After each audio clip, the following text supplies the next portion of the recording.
Health checkups ఎందుకు చేయించుకోవాలి, ఎంత ఫ్రీక్వెంట్గా చేయించుకోవాలి? ఇది కామన్గా కన్సల్టేషన్కి వచ్చే పేషెంట్స్ కానీ ఫ్యామిలీ అండ్ ఫ్రెండ్స్ కానీ ఎంతోమంది చాలా ఫ్రీక్వెంట్గా అడిగే క్వశ్చన్.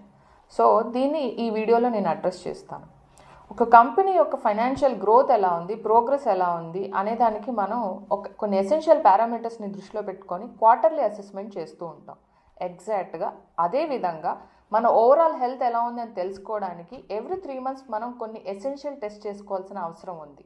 అవేంటంటే HbA1c, lipid profile, vitamin D, B12, thyroid function test and complete blood picture, కొన్నిసార్లు అవసరమైతే సీరం ఐరన్ స్టడీస్, దాంతోపాటు HSCRP అంటే highly sensitive C reactive protein, బాడీలో ఇన్ఫ్లమేషన్ని ఇండికేట్ చేసే టెస్ట్. ఇవన్నీ చేసుకోవడం వల్ల ఎర్లీగా ఏమైనా ఇంబ్యాలెన్సెస్ ఉన్నా, మేజర్ డిస్టర్బెన్సెస్ ఉన్నా మనం డిటెక్ట్ చేయగలుగుతాం, దానికి తగిన యాక్షన్ తీసుకోగలుగుతాం. అంటే లైఫ్ స్టైల్ మోడిఫికేషన్స్ కానీ, అవసరమైనప్పుడు మినిమల్ మెడిసిన్స్ కానీ, తీసుకోవాల్సిన యాక్షన్స్ కానీ, జాగ్రత్తలు కానీ అన్నీ తెలుసుకొని సీరియస్ ఎమర్జెన్సీస్ని, లాంగ్ టర్మ్ కాంప్లికేషన్స్ని ప్రివెంట్ చేసుకోగలుగుతాం. Early action can prevent serious long-term complications and emergencies.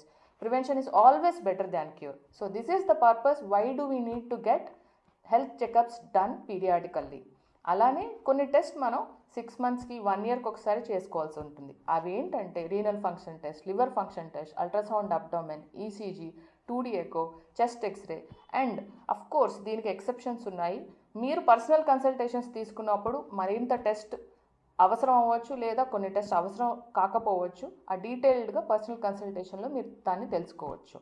So ఫైనల్గా హెల్త్ చెకప్స్ అనేవి మనకి డెఫినెట్గా హెల్ప్ చేస్తాయి లాంగ్ టర్మ్ కాంప్లికేషన్స్ అండ్ ఎమర్జెన్సీస్ని ప్రివెంట్ చేయడానికి. Share this video with your family and friends who may need it. Thank you so much.